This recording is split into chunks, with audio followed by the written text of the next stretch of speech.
আসসালামু আলাইকুম রাহমাতুল্লাহ। প্রিয় দিনী ভাই বোনেরা, কেমন আছেন? আশা করি সকলে ভালো আছেন। আজকে আমরা জানবো যে কোন রোগ সেবার জন্য তৈল ও কালোজিরা এবং পানি পড়ার নিয়ম কি। তো আমরা এগুলা জানলে নিজেও বাঁচতে পারবো এবং অপরকে বাঁচাইতে পারবো। তো আসুন কিভাবে তৈল পড়াইতে হয় এবং পানি পড়াইতে হয় সেটা আজকে জানবো হাদিস থেকে। আপনারা শুরু থেকে শেষ পর্যন্ত থাকবেন ইনশাআল্লাহ।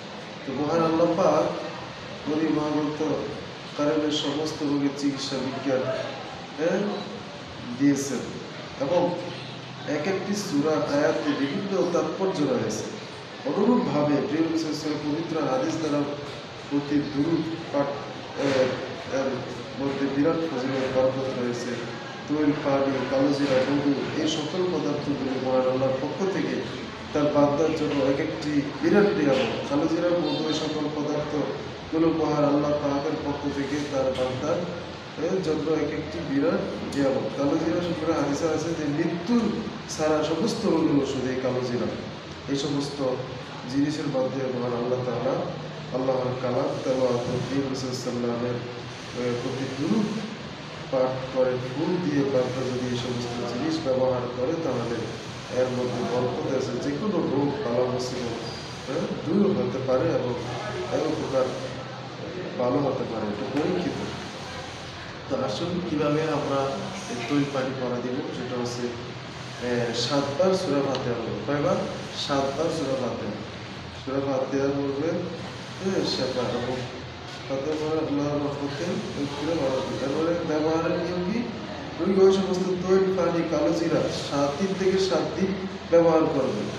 সূরা ফাতিহা, দুরূদ শরীফ 2টি দিতে পারবেন। যেমন আলহামদুলিল্লাহ সূরা পড়বেন, আলহামদুলিল্লাহ বিসমিল্লাহ শরীফ পড়বেন। তারপর দুরূদটা কি সেটা আমি বলে দিই। দুরূদটা আছে আল্লাহুম্মা সাল্লি আলা সাইয়্যিদিনা মুহাম্মাদিন ওয়া আলা আলিহি সাইয়্যিদিনা মুহাম্মাদিন বিআদাদি কুল্লি ইল্লাতিন ওয়া শিফা। এই দুরূদটা পড়বেন, ঠিক আছে? এই দুরূদটা পড়বেন। তো এখানে বলা হয়েছে যে আপনারা 7 বার সূরা ফাতিহা পড়বেন এবং দুরূদের শেফা 2টি পাঠ করলে তৈল, পানি যে কোনো কিছুর মধ্যে আপনারা সেটা দিতে পারবেন। দুরূদের শেফা 2টা, একটা হচ্ছে আল্লাহুম্মা সাল্লি আলা সাইয়্যিদিনা মুহাম্মাদিন ওয়া আলা আলি সাইয়্যিদিনা মুহাম্মাদিন বিআদাদি কুল্লি দাঈন ওয়া দাওয়াতি।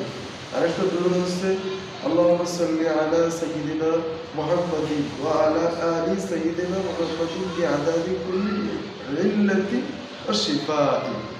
এই দুটোর পার্থক্য, ইল্লাতিন ওয়া শিফা'i, কুল্লি ইল্লাতিন ওয়া শিফা'i। তো আপনারা এটা শুনে শুনে মুখস্থ করবেন। তো এটা এই নিয়মে আপনারা পড়বেন। আশা করা যায় সমস্ত পানি, তেল করা, কালোজিরা করা, মধু করা সব এবং সমস্ত কিছুর মধ্যে ব্যবহার করতে পারবেন। এভাবে বড় বড় কঠিন বিমারি থেকে মুক্তি পেতে পারবেন। আর এই পানিটা এগুলা আপনারা সকালে এবং দুপুরে, বিকালে 3 বেলায় খাবেন, 3 বেলায় মালিশ করবেন। তো এত করে কঠিন রোগ এবং জীবগ্রস্ত রোগী সমস্ত রোগীর উপকার হবে। আশা করা যায় মুক্তি লাভ হবে। কারণ দুনিয়ার সব মিস হতে পারে, এই দোয়া, এই কোরআনের এই বরকত, এই দুরূদের বরকত মিস হবে না ইনশাআল্লাহ। আপনারা আমল করুন, বাস্তব ফল দেখুন। তো আপনারা আমার চ্যানেলকে সাবস্ক্রাইব করবেন। এরকম ভিডিও পেতে আমাদের চ্যানেলের সাথেই থাকবেন। আপনারা সাবস্ক্রাইব করে বেল বাটনটা অন করে দিন, যাতে পরবর্তী ভিডিও নিয়ে আসতেই আপনারা দেখতে পারেন। তো সে পর্যন্ত ভালো থাকুন, সুস্থ থাকুন। আসসালামু আলাইকুম ওয়া রাহমাতুল্লাহ।